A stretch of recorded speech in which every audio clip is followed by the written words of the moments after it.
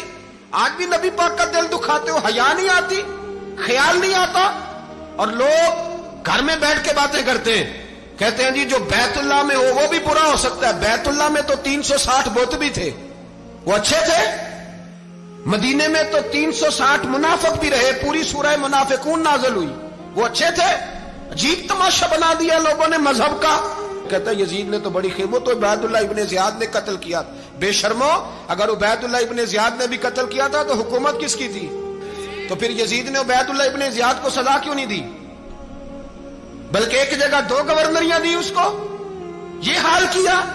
بلکہ سنو کہ یزید چھڑیاں مار رہا تھا، چھڑیاں امام حسین کے لبوں پہ۔ تو نعمان بن بشیر صحابی تھے، بول پڑے، کہنے لگے او یزید بدبخت، ہاتھ پیچھے اٹھا، مجھے اللہ کی عزت کی قسم میں نے سینکڑوں بار نبی پاک کو ان ہونٹوں کو چومتے دیکھا ہے۔ حضرت جناب زینب عورتوں کے مجمع میں پیچھے ہو کے بیٹھی ہیں، یزید کے پاس جب پہنچا لشکر تو یزید کہنے لگا دیکھو اللہ نے مجھے عزت دی اور میرے مخالفوں کا کیا حال ہوا۔ تو بی بی زینب بول پڑی، اتنے صدمے سہے پر آواز توانا ہے، جاندار ہے، جاندار۔ ہمارا کسی بندے سے جائیداد کا رٹا نہیں، ہم تو چاہتے ہیں امت اکٹھی ہو جائے، لیکن جو بندہ نبی پاک کی ماں کو دوزخی کہے، حضور کے باپ کو جہنمی کہے، یزید کو امیر المومنین کہے، اس کے ساتھ اتفاق رائے کر لیا جائے، یہ مذہب ہماری سمجھ میں نہیں آتا، بالکل نہیں آتا، قطعاً نہیں ہماری سمجھ میں آتا۔ کیسے اتحاد کر لیا جائے؟ یہاں تو میرے بھائی جو ہمارے ابا کا مخالف ہو اس سے اتحاد نہیں ہوتا، اور جو نبی پاک کے والد کو دوزخی کہے اس سے اتحاد ہو جائے۔ کہتے ہیں جی وہ جی اتنی فرقہ واریت ہو گئی، ہم کس مسجد میں جائیں؟ 60 پارٹیاں پاکستان میں رجسٹرڈ ہیں جو الیکشن لڑتی ہیں، کبھی کسی بندے کو ٹینشن نہیں ہوئی کہ کس کے پاس جائیں کس کے پاس نہ جائیں، کبھی نہیں کوئی بولا کہ اب وہ بھی کھڑا ہو گیا، وہ بھی، کوئی ٹینشن نہیں۔ مذہب کی باری ٹینشن ہو جاتی ہے، اتنا بڑا مذہب ہوتا ہے بھائی، غلط بندے بھی آ جاتے ہیں بیچ میں، تھوڑا پہچان کے چلنا پڑتا ہے صحیح کون ہے اور غلط۔ اور یہی تو ہمیں امام حسین نے بتایا ہے کہ مذہب کے اندر ہی تم نے شناخت کرنی ہے کہ بندہ ٹھیک کون ہے اور بندہ غلط۔ یہی تو کربلا ہے، یہی تو امام حسین نے بتایا، کفر اسلام نہیں، حق اور باطل۔ تو سمجھیے گا حضرت سیدہ زینب نے جب سنا نا کہ یہ کہہ رہا ہے کہ مجھے اللہ نے عزت دی، تو جناب زینب بولی، نعمان بن بشیر کہتے ہیں بی بی بولی، اتنے صدمے ہیں پر جناب زینب بولی اللہ اکبر، اس انداز میں بولی کہ پہلے قرآن مجید کی آیت پڑھی، کہنے لگی وَتُعِزُّ مَن تَشَاءُ وَتُذِلُّ مَن تَشَاءُ بِيَدِكَ الْخَيْرُ إِنَّكَ عَلَىٰ كُلِّ شَيْءٍ قَدِيرٌ۔ اور پھر کہنے لگی یزید تو بکتا ہے، کہتا ہے کہ تو عزت والا ہو گیا، یہ تیری حکومت ہے، 4 دن گزرنے دے، تجھ پہ کوئی لعنت بھی نہیں برسائے گا، اور میرے بھائی کا قیامت تک ممبروں میں اور خطبوں میں ذکر ہوا کرے گا، وقت گزرنے دے۔ جب جناب بی بی زینب بول رہی تھی تو حضور کے ایک نابینا صحابی پاس بیٹھے تھے، جناب نعمان بن بشیر کا ہاتھ ہلایا، ہلا کے کہنے لگے کیا علی آ گئے؟ تو علی کی آواز لگتی ہے، جبریل امی بول رہے ہوں جیسے، حکمت کے گوہر رول رہے ہوں جیسے، دربار دمشق میں بی بی زینب کا خطاب، منبر پہ علی بول رہے ہوں جیسے۔ میرے بھائی بس کربلا والا قافلہ تو مدینے پہنچ گیا، 3 سال یزید نے حکومت کی، شرابیں عام ہو گئیں، مکے پہ حملہ ہوا، خانہ کعبہ کا غلاف جلا، مدینے پہ اس نے حملہ کیا، 3 دن مسجد نبوی میں اس نے گھوڑے باندھے، مسجد نبوی میں صحابہ کو نکال کے اپنا اس نے امام مقرر کیا، لیکن پھر امت نے اسے قبول نہ کیا، پھر وہ رسوا ہوا اور آج تک وہ رسوا ہے۔ لیکن امام حسین کا نام کل بھی زندہ تھا اور آج بھی۔ درس یہ ہے، پیغام یہ ہے، پیغام یہ ہے، یاد رکھو موت تیزی سے آ رہی ہے، ہمارے ساتھ والے دائیں بائیں والے سب چلے گئے، اسی طرح نمبر لگے گا، ایک دن اعلان ہوگا۔ ضمیر کے قیدی بن کے زندگی نہ گزارو، بالکل نہ گزارو، یہ تھوڑی سی زندگی ہے، دنیا سجن المومن۔ حق بات کرو، حق پہ ڈٹنا سیکھو، دین سمجھو، خبردار رسول پاک صلی اللہ علیہ وسلم کے دین میں ظالم، جابر، فاسق، فاجر کی کوئی گنجائش قطع نہیں ہے۔ اپنے آپ کو سمیٹو، اپنے آپ کو سنبھالو، دین میں اپنا کردار ادا کرنے کی کوشش کرو۔ دین طلب کرتا ہے ہم سے کہ ہم نے دین کو کیا دیا ہے. امام حسین نے سارا گھرانہ دین کے لیے دے دیا. ہمارا جو بچہ کسی کام کا نہیں رہتا اسے مدرسے داخل کراتے ہیں. ہم نے دین اتنا کمزور کر دیا ہے کہ عالم اگر شور نہ کرے، عالم اگر شور نہ کرے، زور نہ کرے، گھٹن والا ماحول ہو گیا. مذہب کی پوزیشن کمزور کر دی. اب جہاں تک اس بات کا تعلق ہے جی فرقے ہو گئے، تو میرے بھائی یہ کوئی اتنی خطرناک بات ہے، یہ کوئی اتنا مشکل معاملہ نہیں ہے. یہ تو امام حسین نے بتا دیا تھا کہ یزید کے طور پر ایک غلط فرقہ کھڑا ہو گیا ہے، لہذا اس کا مقابلہ کرنا ہے. اس میں کوئی بری بات ہے؟ لیکن ایک سبق ہے بزرگوں کا کہ اگر سچی بات بھی نہیں کرنی تو پھر اس منبر کا حق ادا نہیں ہوتا. جو سچ بولے وہ حسینی ہے، جو ظالم کے سامنے کھڑا ہو جائے وہ حسینی ہے. جو مصلحت کوش ہو، جو کہے ٹائم نہیں، گراؤنڈ ریالٹی نہیں، حالات نہیں، طبیعت نہیں، موقع نہیں، تو ابھی امام حسین کے پیغام کو نہیں سمجھا.